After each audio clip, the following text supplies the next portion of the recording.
What's up, everyone? Welcome to the Pro Football Focus show here at RotoGrinders. I'm Stevie TPFL. It's week 15. I didn't mess that up. I feel like it's crazy because it's week 15 already. But anyway, I'm joined by my good buddy Ian. Ian, we're starting a little earlier today. I like it, man. Like, you got your coffee, I got my water, and we're feeling fresh this morning. Feeling fresh, man. 11 a.m. It actually ended up being a long Thursday night game for us East Coasters like myself, but it's all good, man. Week 15, still feeling strong. We got another 3 weeks. DFS week 17 is pretty much our Christmas. I know everyone else usually stops week 16, but got to stay in the now. And man, just like last week, I think there's a whole lot of options to go pretty much across the board. Yeah, and like I feel like week 17 this year is going to be even more interesting. There's so many playoff races that, what is it, one extra spot or whatever. So it's already like shaping up to be an awesome week 17. And we could play DFS for the first couple weeks of postseason. Oh, And listen, what's up, YouTube chat? Hope you guys are doing well and enjoying a earlier show to get you through your work day. And we all know you're watching us on YouTube while you're supposed to be working. That's fine. We do it too. So, Ian, before we jump in here, I got to let the people know that, we've changed some stuff here at RotoGrinders. We do have a new combo premium that you can get all the sports outside of NASCAR for one price each month. Or if you want to just have one sport, you can just get one single sport now with the single sport RG premium as well. So make sure you guys are checking that out. There's a link that is going to be posted in chat to get you guys $10 off your first month of either combo or a single sport. So make sure you guys are checking that out. Look, Jim's hanging out in YouTube chat. So Ian, as we always start, we start with the Mismatch Manifesto, and let's get started here with explosive plays. Hey, it's no shock that the two explosive teams are the Chiefs and the Packers. Packers not on the main slate here, but talk to me about these Chiefs.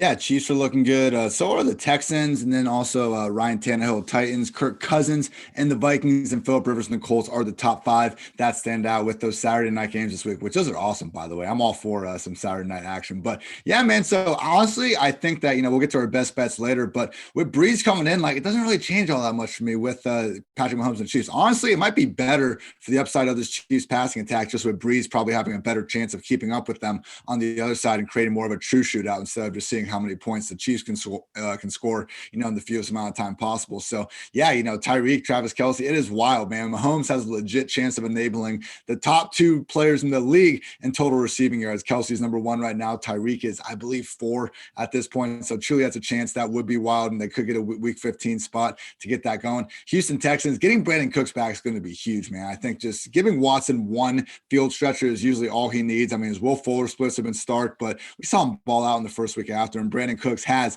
increased the yards per attempt with Breeze, Brady, Watson, Goff, every quarterback he's ever played with. Phillip Rivers is passing game. We got to worry about the volume, but T.Y. Hilton keeps on keeping on, man. I think he is viable still at his lower price tag. And then finally, I think, Titans, Vikings, we'll talk a little more about specific plays, but these could be games where, we got to make our decisions every week. Or do we want to eat Dalvin Cook chalk or Derrick Henry chalk? If you don't want to, probably should be looking at these passing games, because I don't know exactly how the Lions or, to a lesser extent, the Bears are going to be able to slow down these offenses, period, whether it's going to be the run or the pass.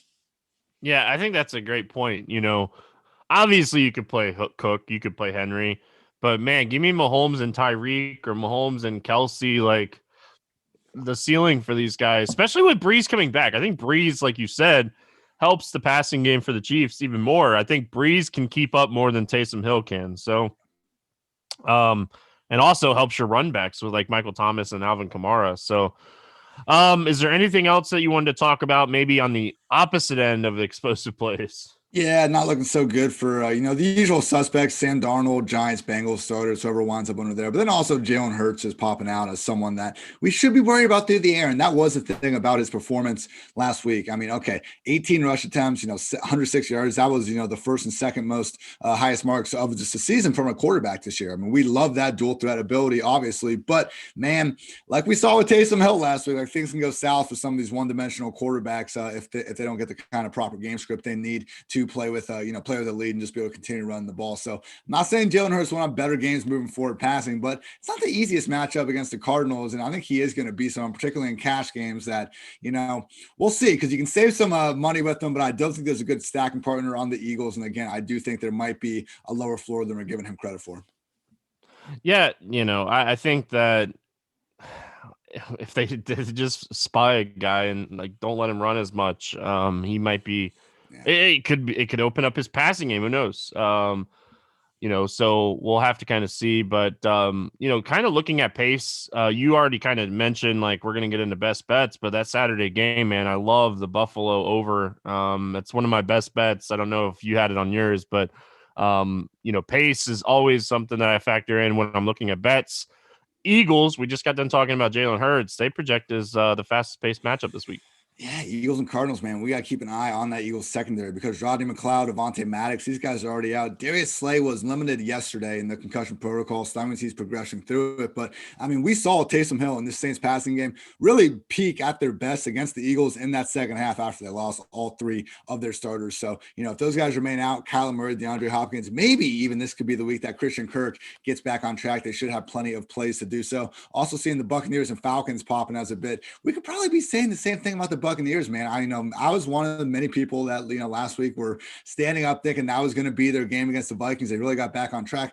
Brady only threw the ball 23 times. Like, that's just something that this is only the second time it happened all year. And now Ronald Jones out of the equation. Like, I am not buying the fact they're just going to build this offense around Leonard Fournette this week. He might lead the way in terms of just total carries, but I do think it's going to be TB12 airing the ball out more times than not. So, hey, best possible defense we could ask for to finally get this passing game back on track in the Falcons. So don't be afraid to go the well there. And then finally, Lions and Titans. Again, man, just a spot that I'd see the Titans having plenty of success. Slightly slower pace spots in the Jaguars and the Ravens, Bears and Vikings. So maybe, and also Panthers, Packers, all those on Saturday. So maybe those aren't the games you want to game stack quite as much, but obviously don't let, one variable like pace just completely get you off a player or team. Yeah, because obviously the Jaguars, Ravens are two of the slower paced teams on the slate, but the Ravens are going to be so efficient against the Jaguars defense. That's the other thing you got to kind of think about. And, second half pace for the Jaguars might be a little bit faster because they're going to be trailing. So don't pace shouldn't rule everything, but it's something you need to look at every week. It's definitely important to look at each week. So, what's interesting for me, I want Darius Slay to play so bad. I want him to play so bad because if Slay plays, we get that one-on-one coverage with DeAndre Hopkins. He'll just eat him for lunch, man. Pressure, this is always something that I love to look at in your article. I think this is something that we need to be looking at each week. Who's going to be under pressure this week at quarterback? Yeah, it helped us last week. I mean, we were talking about how the Vikings could have had a nice chance against that Buccaneers secondary. The question was, could they actually give Kirk enough time? 6 sacks, found out they in fact could not. So he's got kind of that same predicament this week. I mean, it's not that the Bears secondary is bad. It's just more that Cousins, Jefferson, and Thielen have been so efficient at creating big plays. That's why we see them, popping up just in terms of the passing matchup charts. This one, though, in terms of offensive line play, not looking nearly as good for Kirk. So tournament only, I think, for this Vikings passing game. Also seeing Drew Lock not looking so good against your Bills. That's my only concern with that over, man. Drew Lock, I love the guy. He's actually a top 5 QB in big time throw rate, bottom 3 QB in turnover worthy play rate. So it can go either way, but maybe the fact it can go either way just means that it could be more points for the Bills if it does go south. Matt Ryan's not looking good. I know he's cheap this week, but no Julio Jones again. I think this pass rush can get after him. Pretty tough for me to expect much from anyone in that Falcons offense other than Calvin Ridley. And then finally, seeing Sam Darnold and even Patrick Mahomes a little bit popping as people we should be worried about. I'm not going to be too concerned about Mahomes, but I believe it's they did have some outstanding offensive tackle problems. So make sure that offensive line's tight. Saints defense is no joke, but look, even last week, 3 interceptions, he took a 30-yard sack. The guy was still, putting up big time fantasy numbers. So it's very hard to slow down Mahomes. I would not let the potential for a little bit of pressure freak you out much at all. Listen, my Dolphins did all right. They did better than expected. Then they had some really crappy drives too, and they were still there. So Tua wasn't getting any help, man. Then half the team got hurt. Yeah, Bowden, man, showed up in the trenches this week. We're kind of looking at a 49ers smash spot, as the young guys like to say, but we really don't know what to expect when it comes to the running back situation here. If Mozart sits, like it opens up maybe Jeff Wilson. If Mozart plays, it potentially is him and Wilson playing, split snaps. So, like, what kind of situation do we feel comfortable with here with this amazing matchup for the 49ers? Yeah, I think if Mostert's out, then we can go ahead and treat Wilson as a cash game viable back. I mean, they pretty much demoted McKinnon to special teams at this point. So if we can get anything close to 20 plus touches against the league's single worst defense in yards before contact per rush in the Dallas Cowboys, I think we have to do that. Also, dead last of points allowed. I mean, don't let one good performance against the Bengals like fool you, everybody. The Cowboys defense is a train wreck. And the 49ers this year, I mean, even with the turnover they've had at quarterback, running back, wide receiver, no Kittle, they've still been a good offense more weeks than not because of Kyle Shanahan. So I think the matchup, again, the Cowboys deserve no benefit of the doubt. We're going with Wilson and Cash if Mostert's out. And even if Mostert's in there, I'm fine going with both those running backs and GPPs. Brandon Ayuk everywhere. I know this chart doesn't say it, man, but I love Brandon Ayuk this week. Other good matchups, the Patriots against the Dolphins. A little worried about it, but Cam Newton, he did have 2 rushing touchdowns against them earlier in the season. That would be pretty contrarian, just naked QB play there. But something to think about. This Dolphins defense has been vulnerable on the ground this season. Ravens back set up well against the Jaguars. J.K. Dobbins going a little bit more under the radar than I think I thought he was going to. There is a lot of value everywhere, so I guess I get it. But and then finally the Saints versus the Chiefs, bro. Alvin Kamara is like what? 1,500 too cheap now with the Drew Brees turnaround. Like, we got to look hard at these cash game lineups, man, because as nice as it would be to get up to Derrick Henry and company, seeing Kamara with that Taysom Price now with Brees under center, that's a tough one to quit on. I might play Thomas and Kamara this week in cash games. Like I'm seriously like considering playing both of those guys. So the passing games this week, I know we kind of talked about them a little bit. Who's set up through the air this week? Yeah, I mean, usual suspects, Packers, Colts, Titans, really just with the biggest smash spots of the week. And also the Rams versus the Jets is the one that I think we maybe shouldn't be ruling out because interesting stat here from Roto World's Hayden Winks. The Rams have the second highest situation neutral pass rate over the past 4 weeks, and teams are passing on the Jets in neutral situations at the second highest rate. So this is like what we saw when the Rams played the Buccaneers. I mean, the Buccaneers are right there with the Jets where, you look at the top 3 run defenses in the league. It's the Buccaneers, Saints, and the Jets. Now the Saints are really good because they actually do it without devoting too many resources into the front 7. The Buccaneers and the Jets, they load up the box, and because of that, they get exposed in the back end. And the Rams have proven that when they face one of these types of defenses, they're happy to throw the ball to Jared Goff's, heart's desire. So Cam Akers, look, they're playing the freaking Jets with 17-point favorites. Like they're at home. He's going to be fine, get tons of touches in the second half. But I really think they're going to try to build this lead with Robert Woods, with Cooper Kupp. And, Jared Goff, he could have a bunch of pass attempts. And there's no reason why this Jets defense, should be able to slow down really anyone. I think going with this Rams passing attack could be a nice, contrarian GPP strategy. I think one of the things that, we should talk about here is the opposite side of this. Let's talk about like Russell Wilson. We love Russ. We love what he's been able to do this season, but we talked about it on the show last week. I was like, Washington sets up as a really good defense. We talked about them potentially upsetting San Francisco outright, and they did. What are you doing here with we got Trubisky, Wilson, Alex Smith potentially in bad matchups? Like that whole Seattle game is kind of in a bad matchup, Ian.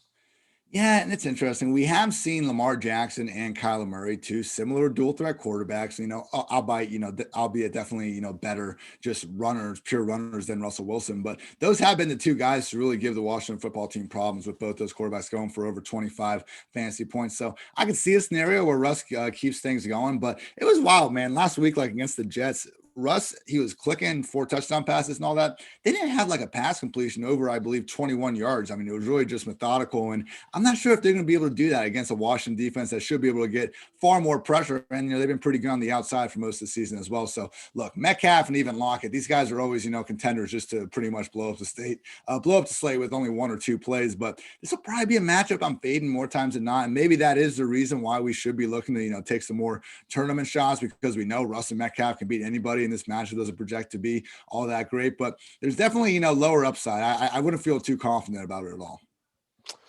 Talk to me about EPA this week, Ian. Yeah, it's just, kind of helps show someone just the overwhelming good spots for offenses. And again, Tennessee Titans are just blowing up, and particularly with the Lions offense, likely having Chase Daniel on the center. Just don't think they're going to be in a position to really hold off Tannehill and company at all. Aaron Rodgers, Phillip Rivers, these guys, and hey, the Chargers are popping as the other offense that we really should be looking at this week. So also the Ravens. I mean, look, Lamar Jackson and J.K. Dobbins, like potentially no Marquise Brown this week. Could be a situation where we get even more targets condensed to Mark Andrews. We talked about that being a slow-paced game, but don't sleep on Lamar Jackson. Really coming through in the fantasy playoff time, because I know it's been a rough season, but still the QB8 on the year in fantasy points per game, and with that rushing ability, man, he's able to kind of have that overall QB1 range of outcomes every single week. Yeah, man, Tennessee, like that whole matchup, and we'll talk about it more when we get into positional breakdown here. But that whole matchup is super interesting this week because Henry is in such a great spot. But I feel like it's been forever since they've like put up a game where they've just been up the whole second half, and we really haven't got to see like, are they going to give Henry 30 carries in a game that they're up so much? So I don't know. He's going to need 2 touchdowns at that price. So. Anything else, or you want to move on to your best bets here? Found a fun stat in the Jets. Worst point differential through 14 weeks in the last decade. They are awful. Like, come on. As Worst a team. Dolphins fan, you love to see it. Absolutely, man. I'm just like, I think we all knew that. But after that Seattle performance, where like they literally just couldn't even move the ball, it was like, what are we doing here, everybody? They're so bad. Yeah, listen, man, as a Dolphins fan, the Patriots and the Jets are struggling this year. Oh, you'll love to see it. Let's get into some bets. YouTube chat, I see you guys over there. We will definitely, answer some questions when we get done here. We were going to have some extra time. We're going to do the position breakdown. So I know you guys are asking questions about certain positions, about certain players. When I get into when we get into the positions, I'll definitely answer the questions that you guys are asking. So if you have questions over there, YouTube, make sure you subscribe and like while you're over there. Ian, let's talk bets, my friend. I already kind of gave you my favorite bet this week. I love the over on that Saturday game. What are you looking at for bets this week? And the over makes a lot of sense for sure. I'm with you there. Three that piqued my interest. 49ers -3, just mentioned. I don't think the Cowboys can stop this offense, but just at all. And look, even the Cowboys offense, we've seen Andy Dalton and really this post-Dak offense as a whole look good for 8 quarters against literally the 2 worst defenses in the entire league in pressure rate, in the Bengals and then also the Vikings. So 49ers haven't been the same monsters, as they would have been if they still had a healthy Nick Bosa and stuff like that. But this has still been a solid enough defense. And we've seen, the Rams and legit good offenses have problems moving the ball against them. They're well coached, and they kind of remind me of the Broncos. Like they can't reach their ceiling just because they don't have the same level of talent. But this is still not, a unit that we're going to see a bad offense like the Cowboys move the ball on. So 49ers -3. I feel like this should be closer to potentially a touchdown. Give me San Fran all day. Also Chiefs -3. We kind of talked about this already, but I would say maybe wait until Sunday, because right now it's sitting at 3. Maybe people overreact to Breeze, kind of come back. I don't see this line moving higher. I see it, if anything, moving closer to the Saints side. So look, I understand there's been I think a 6-week streak of the Chiefs not covering, but come on, like I just think we might be getting a gun-shy version of Breeze against the single best offense in football. And hey, I mean, Marshawn Lattimore, they're talking about this matchup, him maybe compete with Tyreek and stuff. Like the Chiefs offense, just the things they do and just moving everybody around, the motion and all the play action, like they're one of the most just smart and schematic teams in the league. And the fact you combine that with the high-end talent they have all over the place, it's just unfair for anyone to deal with. So I think, potentially less than 100% version of the Saints, even 100% version of the Saints, just can't hang that close to Mahomes and company.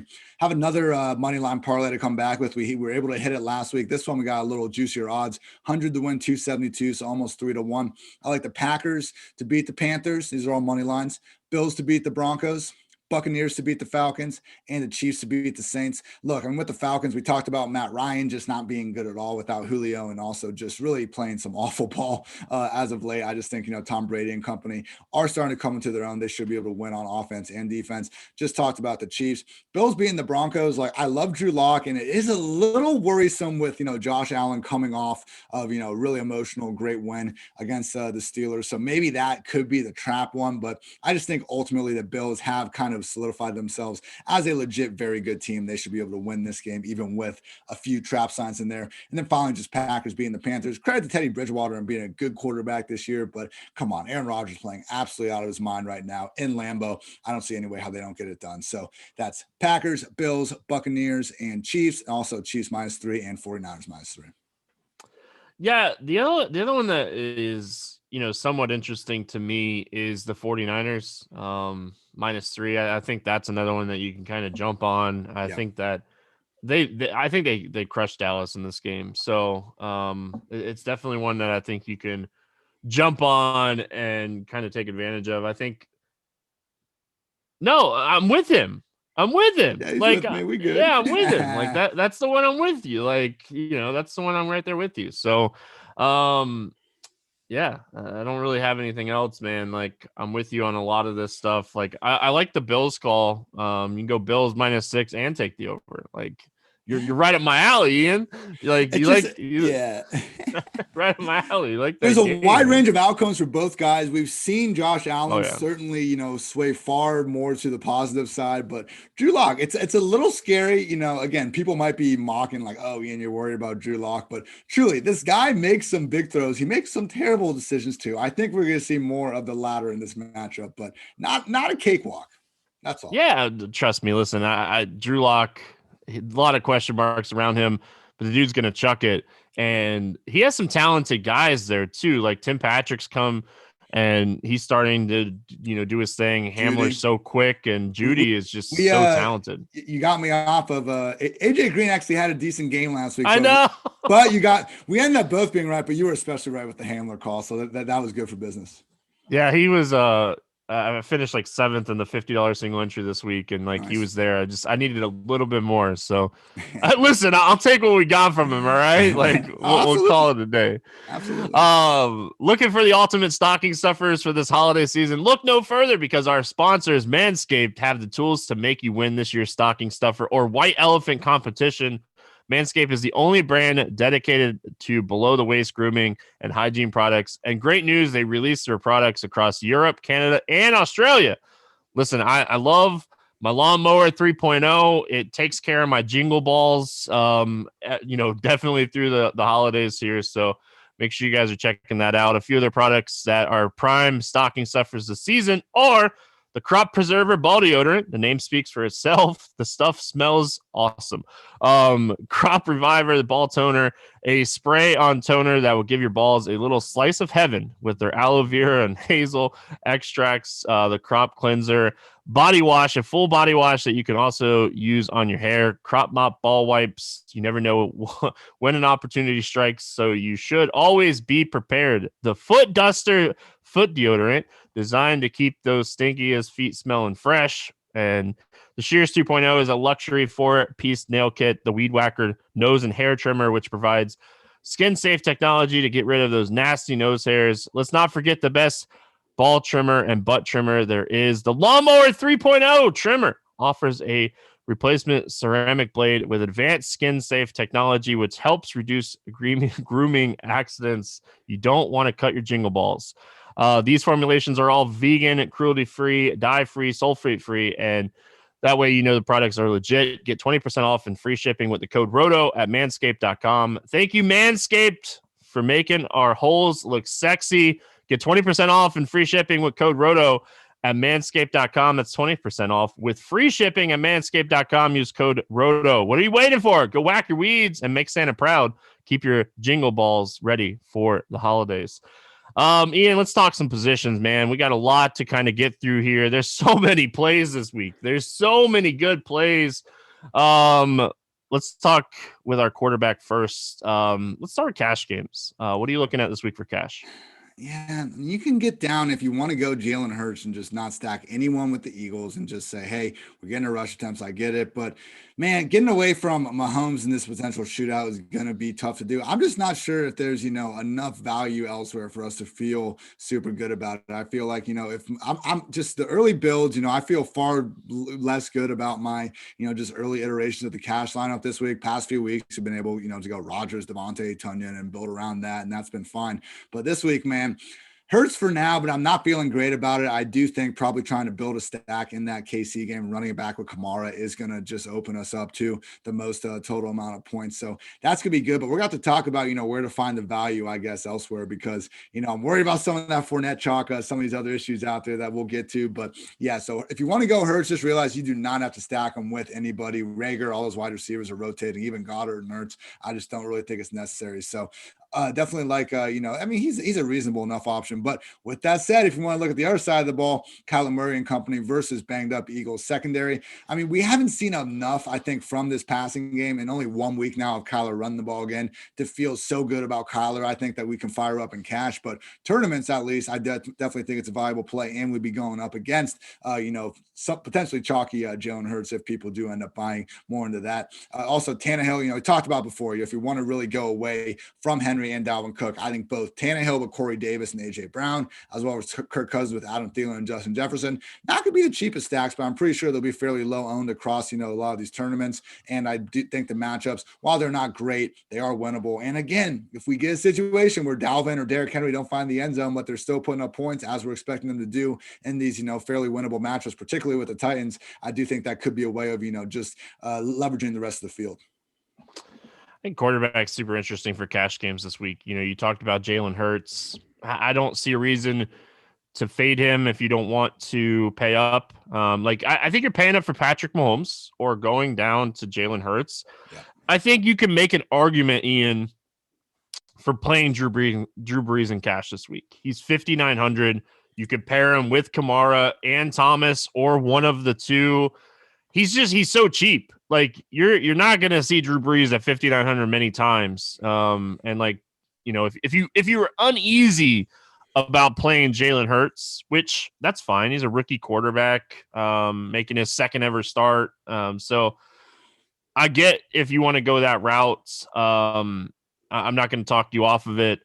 I do think like in tournaments, there's a bunch of different ways. It really just going to come down to like how you're building your lineups. How are you stacking? Like, do you want to play Tannehill and Brown to get off of Henry, or Tannehill and Davis to get off of Henry? That's fine. Do you think Tampa is going to struggle with the run game with Fournette? All right, so throw some Brady stacks out there. Like Brady projects like the blitz. Shout out to Derek Carty, has Brady projected as one of the better quarterbacks of the week, and like I can't argue it. Like you can't argue it. Like Ronald Jones does a lot. Is Fournette going to be able to do a lot too? No, Fournette sucks. James Robinson was the replacement for Fournette, and like Jaguars look like geniuses right now. So where was he last week? They had Shady and Vaughn playing over Fournette last week, and Fournette was their pass down back like for the previous few weeks. Like I'm not buying this one Byron Leftwich quote where he said Fournette's been here working hard. What the hell does that mean anyway? It means he's inactive because he stinks. Yeah. Is there any other quarterbacks that you like here for tournaments? No, I want to echo your Brady call, though. Again, like last week, 23 pass attempts was why they didn't do more. I really think this end of season stretch will be good for this Buccaneers passing game. He's only had underneath 35 pass attempts on 2 occasions this year. The only other one was in that blowout win they had over the Packers. So Buccaneers are a good team. And, even if Matt Ryan and company are a shell of themselves without Julio Jones, they should still have a little bit enough in the tank to kind of force Brady to keep his foot on the gas. And again, with Fournette there, I do think they're going to have generally more of a pass first mindset and game plan than they would with Rojo. Let's talk running back now. Listen, I think we've already kind of talked about it. I think Breeze makes Alvin Kamara a lot more interesting, but I feel like you kind of want to start your cash builds with Cam Akers this week. Talk me off of it, Ian.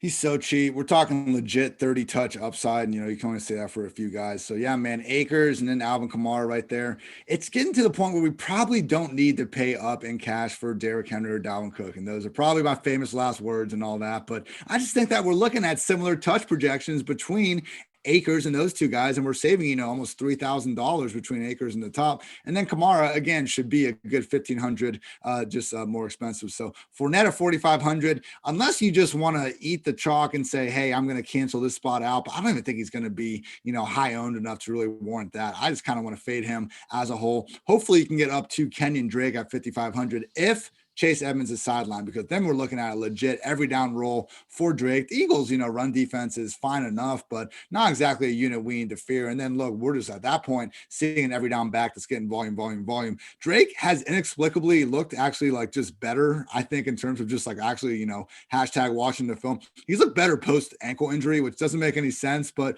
hey, not much has made sense for Kenyon Drake this year. So even with Kyler getting back and running the ball a little bit more, if we take Evans out of the equation, Kenyon Drake at 5,500, I think makes a lot of sense. Yeah, the San Francisco situation obviously matters. Yeah. If Wilson becomes available, that opens up some value. You could go Wilson Akers. Like, I don't think you're crazy, man. I don't think you have to play Henry or Cook in cash this week. Like, they're both going to likely need 2 touchdowns to get there. And like Alvin Kamara can catch them in receiving. Well, at least Henry. Like Cook is like one of those other guys. Like, if that game is going to be close, he could approach 30 touches. In tournaments, man, I love Jonathan Taylor. Going right back to the well, this Houston defense stinks. I think his ownership's going to take a huge dip, right? Like, aren't we going to see like a flip flop on like Taylor and Kamara as far as like ownership is concerned? Like, Breeze is definitely going to open up Kamara, and Taylor is going to see the biggest drop in ownership, in my opinion, because of that. Yeah, I think you're 100% right. That's a good call, because right now Taylor's looking a little more chalky, but I'm sure once we get kind of these ownership projections updated around the industry, we're going to see that flip. Also, J.K. Dobbins at 5,900, I don't think is getting enough love. Like, he's splitting more than we would like with Gus Edwards, but he has now had multiple games established as number one, and now facing the Jaguars, man, this is best case scenario. Gus is still going to get his, but 15 to 20 carries against the Jaguars for a talent like Dobbins, he could do a lot with that. And then finally, if you just want to get a little bit weird, man, JD McKissick at 5,700 with no Antonio Gibson. This is someone that we know can catch 10 plus passes in the game. It sounds like they're going to try to get Alex Smith out there, and they're facing a Seahawks team where this could not turn into a shootout. I don't think the football team has that quite, firepower, but it could at least force them to throw the ball more than they would usually like to. So I like these options around that, 5K range. And to your point, if Mostert is out, Jeff Wilson definitely needs to be, in more lineups than that. What else do you like here for tournaments? I love the Dobbins call. I'm right there with you. Like, 1 touchdown, he'll get 15 to 20 touches. He just needs to find Pater at least once. Do we like, on the other side of the Dobbins thing, I mean, is Gus at like 4,400 the cheapest running back we can kind of somewhat look at? I just don't see hardly any value like underneath Fournette. I was just thinking if there's someone we could kind of pivot to, but it might just be a fade Fournette and move up type situation. I mean, my famous last words this week are probably going to be, I think James White is the best pivot off of Fournette this week. I think the Dolphins get up in that game. Listen, James White in games that they've trailed has seen 40-50% of the snaps sometimes. And like, this is a dude that he ran 18 routes last week. The targets could potentially be there.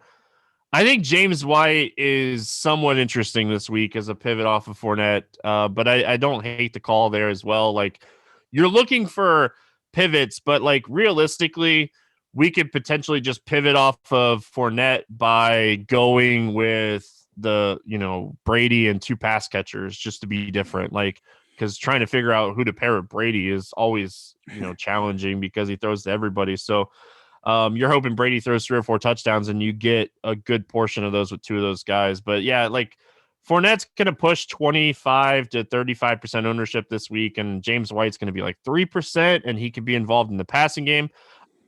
Ian, I don't even hate maybe going like Chase Edmonds, like just getting that 1 home run play. He's hurt though, dog. I guess it's true. Not practicing all week with the ankle. And real quick, one other situation that is being thrown on its head because the backup is hurt. Duke Johnson got downgraded to a DNP with a neck injury. David Johnson is back from the COVID list.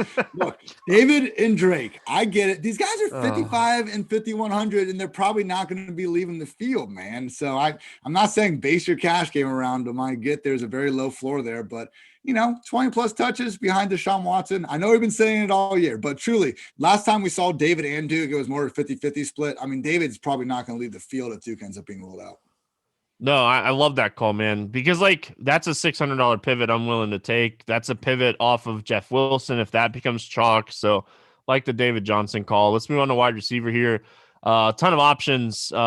Is there anybody that you are looking at right now? It's Friday morning. Is there anybody you're like, I gotta have this guy in my cash lineup?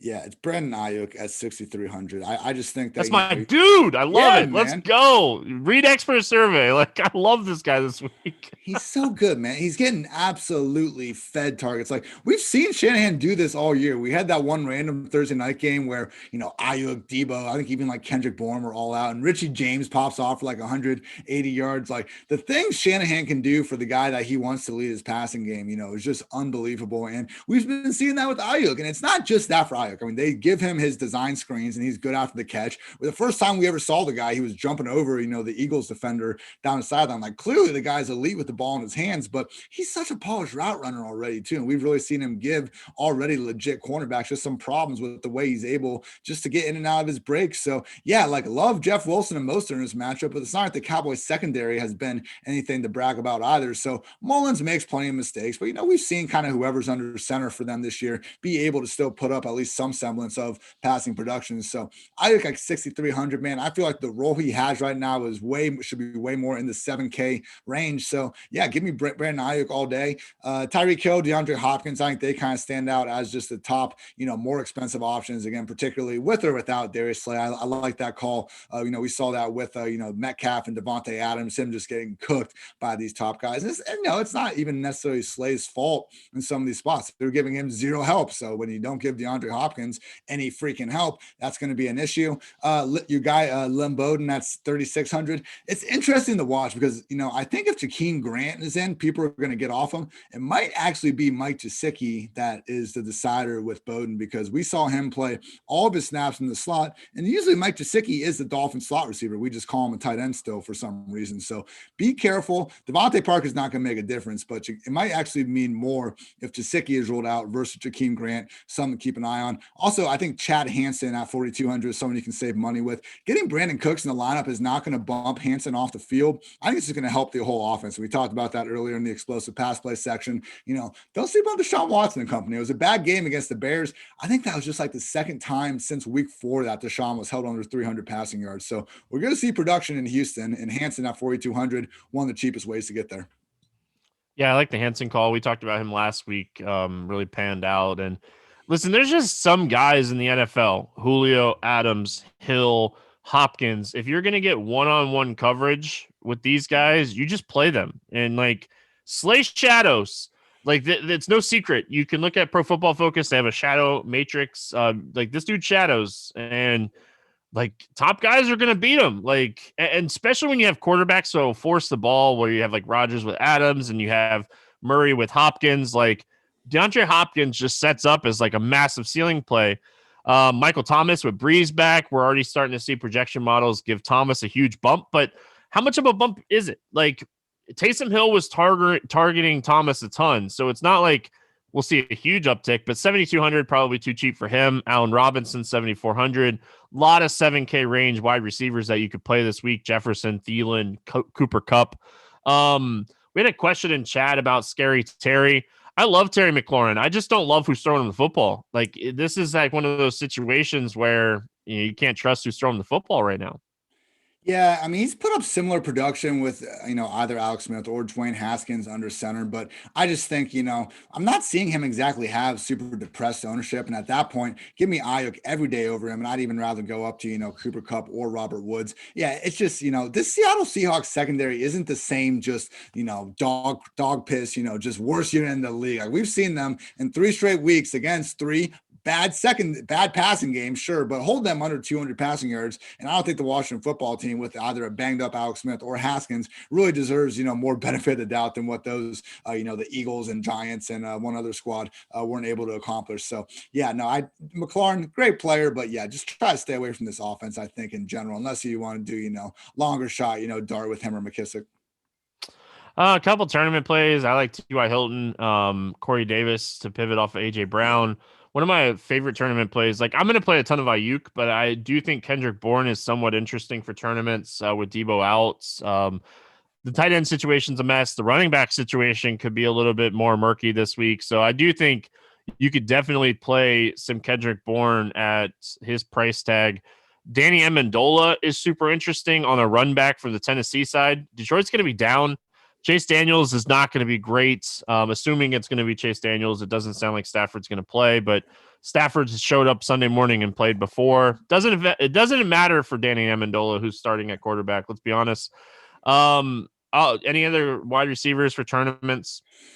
Just some of the main GPP stacks. I like, Rams. A lot of these are condensed around two guys as well. Rams with Woods and Cup, Vikings with Jefferson, Thielen, Cardinals with, Kirk and Hopkins, Titans with Davis and AJ Brown. Really, the only one I like this week that's a little bit muddled is the Buccaneers. And, we got to kind of pick and choose between the guys, what's going to go on there, but they're all set up pretty well. And last point, I guess, to take us into the next section, don't be afraid to go Vikings, Jefferson or Thielen and Mr. Irv Smith, man. I think if you want to save some money at the tight end position this week, Irv Smith at 3,600 is the prime guy. His usage actually wasn't great last week. I mean, he only played, I think it was like fewer than 40% of the snaps. Jack Conklin was on the field more often, but we heard going into that game that Irv was likely going to be on somewhat of a pitch count.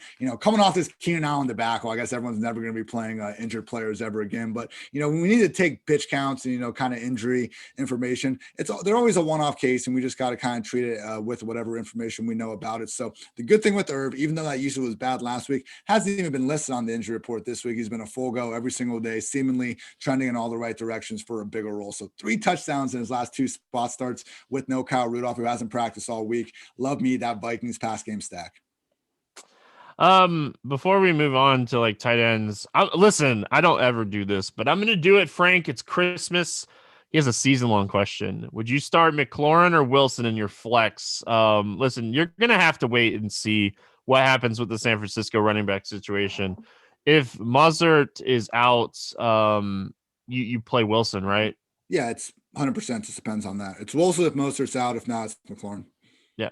Listen, there you go, Frank. I never do it. Never answer season-long questions. But listen, it's Christmas. Make sure you hit that like and subscribe button, to give us some Christmas back. Let's go to tight end. Listen, it's Travis Kelce, and it's a huge gap, Ian. Like, it is a huge gap, in my opinion. What are you looking at in tight end this week? He leads the freaking league in receiving yards, not among tight ends, everybody, man. It's unbelievable what he's able to do out there. So, 8K for a tight end, but it is deserved. So, hey, maybe, the answer is, in cash is like Breeze, Thomas, Kamara, and then running it back with Kelce because, Tyreek's even more expensive. So, yeah, man, it's very tough to get off of him. With that said, though, Mark Andrews, I almost don't hate the idea of going with Kelce and Andrews in a lineup, to get that double tight end because Kelce, if you look at, those receiving yards, he's still, you could argue, a tad bit underpriced considering he essentially is putting up wide receiver production. So, Andrews is set up brilliantly as well against a Jacksonville defense he's owned in a few meetings they've had over the years, and with potentially no Marquise Brown, could see even more targets going to him. So, I like both those top 2 tight ends, but after that, again, I'm going all the way down to Irv Smith at 3,600. I think without Rudolph, he's going to have a chance to ball out. We see situations like this around the league in Houston, Seattle, Philly a little bit. Like, teams have multiple talented tight ends, but I don't know if any number 2 tight end is better than Irv Smith overall. We've seen him ball out really with his opportunities throughout his 2-year career. And I don't think, again, this matchup against the Bears is anything we should overly be fearing. Man, like, Kelce's he's expensive at 8K, but like it's not egregious though. I think we can afford it in this economy. Now, in cash games, I can completely see not paying up for him and going Andrews. Like Mark Andrews, like, this team has a 30 implied team total, and Mark Andrews is 5,500. This is a guy that's a red zone threat. Finally, probably getting back closer to fully healthy. Outside of those 2 guys, like, if you want to pay down, Ian, I'm going right back to the well on Cole Kmet. I know Jimmy Graham got the touchdown last week, but I think this is going to be an ultra competitive game. 2 teams that really need to win this game. So I think Cole Kmet, man, like, I don't see a reason not to continue to look at this guy. I've seen some love for the Miami or tight ends this week if Gesicki's out. I get it, but you really don't know, like, who's going to benefit in the tight end situation. You talked about Bowden kind of moving into the slot. I think that is where the biggest benefit's going to come from. So it's hard to trust either one of those tight ends. One last point, tight end. Mo Alley Cox has not practiced all week with a knee injury. As we've seen when he's been missing time over the year, Trey Burton usually steps up Yeah. into a much bigger role. So it's still going to be Burton and Jack Doyle. We can never just get one guy featured in this freaking Colts offense. Hasn't been the case all season long. But Burton and Kmet, if you really want to go down there, yeah, I'm with you. I think those are the true cheapest salary saving options at the position. Like Jack Doyle is a blocking tight end. Like that's what he does. He's a Like dad. He's a good player, but he's a dad. he's out there to protect. He's out there to protect his best friend Phillip Rivers. No one's ever seen Jason Witten and Jack Doyle in the same room at the same time. Let's listen, I know Jordan Aiken's getting a little bit of love. If Cooks plays, which it's trending in that direction, I think you bump down Aikens a little bit. Listen, tight end is pretty simple for me. I have it very kind of narrowed down this week. Like it's Kelsey or Andrews towards the top, or kind of going down and finding one of these cheaper guys. Like, we see cheap tight ends. Like tight ends is not a position that like I kind of sweat too much ever. So we see cheap tight ends come through. Like Will Dissly was getting a little bit of love this week. I get it. Trey Burton, like you said. So like, is this a week we kind of maybe stay away from Hawkinson, or do we wait to see like what the quarterback situation is? Because the game script seems very great for him and the ownership looks fantastic. I'd be down to late pivot if Stafford's in there, but I think I'm gonna stay away from everyone. Maybe some DeAndre Swift, but we didn't really talk about him all that much, man. That's the only guy I can even somewhat get behind if Chase Daniel is gonna be under center. We just haven't seen anything from Chase Daniel. And hey, credit to him. I figured it out this week. I think he has made it's 4.6 million per touchdown pass in the NFL. Like the dude just hasn't done anything throughout his career, but he keeps getting paid because he's a backup from great systems. But I do not trust this offense to move the ball even a little bit with him under center. Yeah, like the matchup's not the worst. Like, Tennessee's not the best defense in the world. They're 28th in DVOA against the pass. Like, could he move the ball? If he had Galladay and he had his pieces and DeAndre Swift was going to be running the ball well, sure. Like, Marvin Jones is not Kenny Galladay. I hate to say it, but that's just the truth. It's that Detroit and the Giants, man. Like I'm not even, Marvin Jones is fine. Hawkinson, Ingram, like these aren't bad players, but just the overall offense, like I just don't want anything to do with them. Defense wins championships, but not in DFS. Sometimes they do. You never know. Ian, when we're looking at cash games defenses this week, like I started out the week like loving the Falcons defense. I'm trying not to get off of it too much just because they're so cheap. And if Brady's going to be throwing a little bit more, I'm always good for a noodle arm pick six. So what do you like at defense this week? Stop that. I think that noodle arm stuff is off base, lack of timing. But I don't know, man. Dude, I'm a Dolphins fan. Come on. Okay. My bad. I had to deal with Brady for how long? Come on. I gotta take my shots when I'm gonna walk back. I'm gonna walk back and just say fair. Okay. My thing with the Falcons though, like why not just go an extra $200 to an actually good defense in the Philadelphia Eagles? They're facing, a similarly tough offense potentially with the Cardinals. I know the Eagles are banged up, but that defensive line could potentially get some pressure on Kyler and Eaton. I think the same thing could be said for the Washington football team. I mean, when we've had, I think, success talking on the show about really getting a cheaper defense, it's usually trying to find, the good defense that maybe doesn't have a great matchup. Obviously, you want to stay away from, playing the Chiefs or, the freaking Packers or anything like that. But, we've seen Russell Wilson look human against the Rams, look human against some of these, Buffalo Bills and get some of the tougher pass rushes that they've faced this season. So I think Washington could supply that. We saw them score twice last week. I mean, this is a playmaking defense. And then also the Eagles with the Cardinals, again, if they're able to, hey, Jalen Hurts can run the ball and they can play with the lead. Who knows? Kyler, great player. He does, run around a lot and could be taking a lot of sacks. So Washington, Philly. And then if you want to go up and just really try to smash it with Henry and pay up a little more for the Titans at 3,400, they can make some sense as well. I think the Seahawks, you can definitely play them at 3,100. I think you could take shots on like the Vikings against the Bears. I think if you're paying up, I think you make a lot of sense with the Titans, the Rams or the Ravens. If you have all that cap left and you really like your build, sure. Yeah, that's kind of it. I also I want to throw out there, I think the Miami defense is super interesting for tournaments. Their turnover ratio this season's insane. Like this is a team that just took Patrick Mahomes, who had 2 interceptions all season, and picked him off 3 times. And like a couple of those were tip balls, but like it's still it's still the defense, and they're still doing the thing this year. But we're gonna get out of here, Ian. Anything else before we do? That's it. Good luck to everyone on Sunday, and in the season long leagues you might have to be in as well. Week 15, we made it here. Let's go win it now. Yeah, man, we got week 16 next week, and week 17 after that, and like Christmas morning, like you said, week 17. So that's gonna wrap it up here for us. Pete Overzet and Dean up next at noon. Appreciate you guys watching, and hey, we'll see you guys again next week.